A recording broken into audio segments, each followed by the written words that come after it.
Looks like we got a ton of requests for this one, folks. Yeah. So, Taylor Swift, 2024. That's what we're diving deep into today. Get ready for everything. We've got tours. Global domination. Oh, yeah, global music domination, for sure. Re-recordings. Hmm. A little bit of Hollywood. Ooh, yeah, a little bit of Hollywood. A blast from the past with Cruel Summer. Yeah, it's going to be a good one. It is going to be a good one. So, to start, I think everyone remembers seeing Spotify's... Wrapped. Yes. Yeah. Thank you. Spotify Wrapped. Yeah. And I know mine was Taylor Swift, but I think everyone's was because she was the top global artist of 2024, which, like... What does that even mean? Right. Yeah, what does that even mean? It can't just be streams, can it? Well, it is, but it isn't. I mean, obviously streams are a huge part of it, but for an artist to really reach that top global spot, we're not just talking about like how many times people listen. We're talking about impact, cultural impact. Right. Okay. You know, like think about it. When you see Taylor Swift as the top global artist, you immediately understand, okay, this is someone who is absolutely crushing it. Total. And not just in one place, but everywhere. Yeah. Yeah. That's the kind of thing that puts her on par with like the biggest global music icons ever. The Beatles, you know? Oh, yeah. Michael Jackson, right? I mean, that level, Wow. it's a huge statement about her reach and her influence. I mean, and what's so interesting is one of the top tracks driving that global domination, Cruel Summer, from like 2019. From like 4 years ago. Right. Crazy. Yeah. What does that tell us? Yeah. That a song from 2019 is still rocking the world in 2024. It's a little bit mind-blowing, isn't it? But I think it tells us a few things. First, it shows just how powerful Taylor's music is. Like she creates these songs that just stick with people, that people want to listen to over and over again, even years later. Right. Second, it tells us something about her fans. They're loyal, they're passionate, and they're not afraid to embrace, a good song, even if it's not brand new. Yeah, yeah. And third, I think it speaks to something even deeper. Like the fact that Cruel Summer is still resonating so strongly in 2024 suggests that it's tapping into something universal.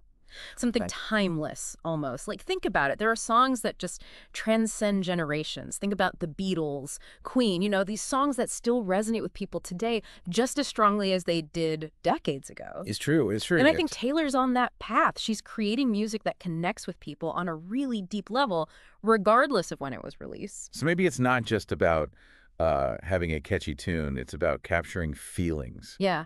Feelings, emotions. It's the stuff that makes us human. It's the stuff that we all connect with, regardless of language or culture. Right, right. So she's really tapping into something there.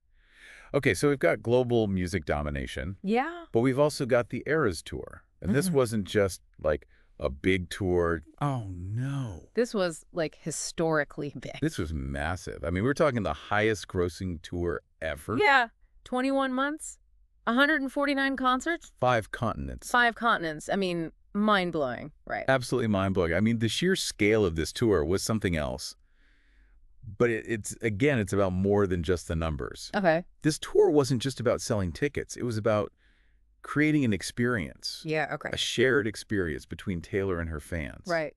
It was about celebrating her entire career, all her different eras. Right. Okay. Yeah. Think about it. You've got fans who've been with her since the beginning, and you've got newer fans who are just discovering her music. And this tour brought them all together. Yeah, yeah. It tapped into that nostalgia. Yeah. It gave everyone a chance to relive those memories, to connect with each other, and to see Taylor's evolution as an artist. Okay. And then, of course, you've got the concert film, which was released to huge acclaim. I still haven't seen it. Oh, you gotta see it. I know. Everyone keeps telling me. It's on the list, for sure. Put it at the top of the list. It's brilliant. And it just goes to show how savvy Taylor is in navigating these different media landscapes. Right. Like, she understands that it's not just about the music anymore. It's about creating a whole universe around your art. Totally. And she's doing it masterfully. I mean, who knows? Maybe this is a hint of future film endeavors. Okay. We could be looking at a future director or even an actress. Okay. I like that. I like that a lot. All right. So we've got Global Domination, the Eras Tour, which was huge, but let's not forget those re-recordings. Oh, yeah, the We re-record. talked about Cruel Summer. Yeah. But that was from the original 1989. But in 2024, she dropped 1989, Taylor's version. Now, some people might not get why this is such a big deal. So can you kind of break it down for us? Like, what's the significance here for both her and the music industry as a whole? Okay, so imagine this. You pour your heart and soul into creating something amazing, but you don't have full control over it. That's essentially what happened with Taylor's early albums. She signed a record deal when she was young, and under that deal, she didn't own the master recordings of her music. Okay, so the masters, what does that really mean, though? Like, why does that matter? The masters are basically the original recordings, and whoever owns the masters controls how the music is used and who profits from it. Okay, so she's making the music, but someone else is, like, profiting off of it. Right. So by re-recording her albums and owning the masters for these new versions, she is taking back control.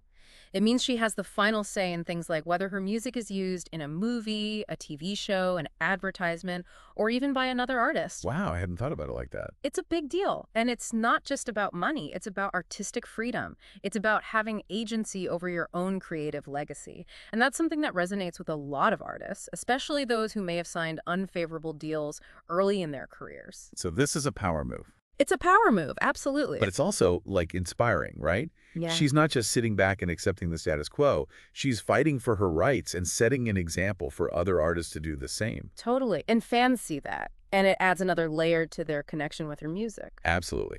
All right, so I think it's clear that Taylor is using her platform to make a real difference. We talked about the re-recordings and her fight for artists' rights, but she's also been very vocal about social justice issues. Yeah, absolutely. And this is where her global influence really comes into play. When someone with Taylor's reach speaks out about something, it gets people's attention. It sparks conversations, Right.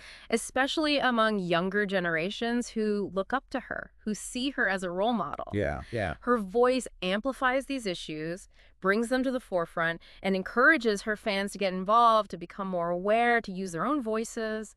So it's like she's normalizing the idea of social responsibility. Exactly. She's showing her fans that it's okay to care about these things, that it's important to use your platform for good no matter what field you're in. That's powerful. It is. And it makes you think, what happens when someone with that level of influence starts shaping narratives on an even bigger stage? Like, what if Taylor Swift starts directing films? Ooh, that'd be interesting. Right. Or writing screenplays or even acting? I'm here for it. I am too. I think it would be incredible to see her bring her storytelling skills and her social consciousness to the world of film. Who knows? Maybe she could change the way we see things. Wow. Okay, so wrapping this all up, I think it's clear that Taylor Swift in 2024 was, well, a force to be reckoned with. Absolutely. From her global music domination to the record-breaking Eras tour and her powerful advocacy for artists' rights and social justice, she's shown us what it means to be a true icon. And she's done it all while staying true to herself and connecting with her fans on a deeply personal level. Well, I don't know about you, but I'm definitely excited to see what she does next. Me too. Right. And I think we can all learn something from her journey. So keep your eyes peeled, your ears open, and your Spotify notifications on because Taylor Swift is just getting started. That's right. All right, folks, thanks for tuning in to this deep dive on Taylor Swift's incredible 2024. Thanks for having me. See you next time.